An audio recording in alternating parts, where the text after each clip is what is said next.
Leader కాదు, political broker. ఓ సాధారణ ప్రభుత్వ ఉపాధ్యాయుని కొడుకు, విద్యావంతుడు. ఈ లక్షణాలను చూసి ప్రజలకు సేవ చేస్తాడు కదా అన్న ఉద్దేశంతో తెలుగుదేశం పార్టీ అతన్ని ప్రోత్సహించి 2 సార్లు ఎమ్మెల్యేని చేసింది. కానీ లీడర్ అనుకున్న అతను పొలిటికల్ బ్రోకర్ అయ్యాడు. తిన్నింటి వాసాలు లెక్క పెట్టే అతని దుష్టబుద్ధిని అవినీతి సామ్రాటులు సరిగ్గా వాడుకున్నారు. అతని పేరే వల్లభనేని వంశీమోహన్. 2014లో గన్నవరం నియోజకవర్గ ప్రతినిధిగా తెలుగుదేశం పార్టీ నుండి మొదటిసారి ఎమ్మెల్యేగా గెలిచిన వల్లభనేని వంశీ 2019లోనూ తెలుగుదేశం పార్టీ నుండి ఎమ్మెల్యేగా ఎన్నికయ్యాడు. ఎన్నికలు ముగిసి వైసీపీ ప్రభుత్వం ఏర్పాటు చేసిన కొద్ది రోజుల తర్వాత వంశీ అవినీతి చరిత్రను, స్వార్థ బుద్ధిని తెలుసుకున్న జగన్ రెడ్డి అతన్ని తన తరపు బ్రోకర్ గా, కలెక్షన్ ఏజెంట్ గా అనధికారికంగా నియమించుకున్నాడు. గెలిచింది తెలుగుదేశం పార్టీ తరపునే అయినా వైసీపీకి దగ్గరగా ఉంటూ జగన్ రెడ్డి ఆదేశించినప్పుడల్లా తెలుగుదేశం పార్టీని, తెలుగుదేశం నేతలను విమర్శిస్తున్నాడు. ఇక రాజకీయాల మాటున వల్లభనేని వంశీ చేస్తున్న అక్రమాలు అన్నీ ఇన్ని కావు. భూ కబ్జాల నుండి క్యాజినోల వరకు, అక్రమ మైనింగ్ నుండి సెటిల్మెంట్ల వరకు ఒక్క తన నియోజకవర్గంలోనే కాకుండా ఉభయ తెలుగు రాష్ట్రాల్లో ప్రముఖ రాజకీయ నాయకుల అసాంఘిక కార్యకలాపాలకు పవర్ బ్రోకర్ గా తయారయ్యాడు వంశీ. బార్ నిర్వాహకులు, విద్యా సంస్థల అధినేతలు, పారిశ్రామికవేత్తలు, భవన నిర్మాతలు, కాంట్రాక్టర్లు ఎవరైనా సరే వంశీకి సూట్ కేసులు సమర్పించుకోవాల్సిందే. ఈ కలెక్షన్ల కోసం తన పరిధిలోని 4 మండలాల్లో 4 సబ్ బ్రోకర్లను ఏర్పాటు చేసుకున్నాడు వంశీ. శతాబ్దాల చరిత్ర కలిగిన గన్నవరం బ్రహ్మలింగం చెరువు అక్రమ తవ్వకాల విషయమై ఆంధ్రప్రదేశ్ హైకోర్టు ఇటీవలే వంశీకు చివాట్లు పెట్టింది.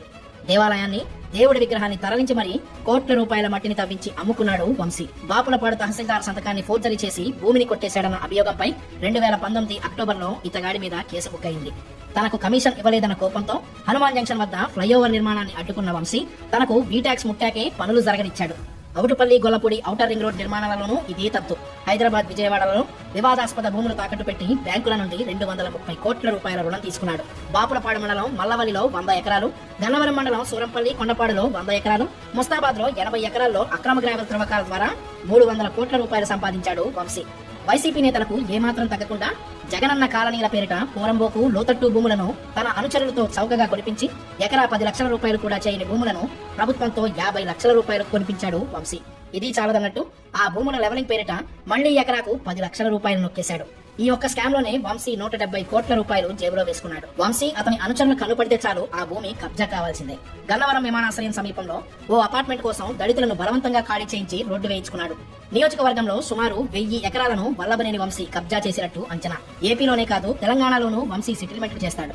హైదరాబాద్, మియాపూర్లోను, మంచిర్యాల జిల్లాలో 207 ఎకరాల అసైన్ భూములకు అక్రమ పట్టాలు ఇచ్చిన వ్యవహారంలోనూ వంశీ ప్రమేయం ఉన్నదంటే వంశీ అవినీతి పక్క రాష్ట్రాలకు కూడా విస్తరించిందన్నమాటేగా. గత సంక్రాంతికి గుడివాడలో 3 రోజుల పాటు గోవా తరహా క్యాజినో నిర్వహించిన సంగతి అందరికీ తెలిసిందే. ఇందులో 200 కోట్ల రూపాయల చేతులు మారాయి.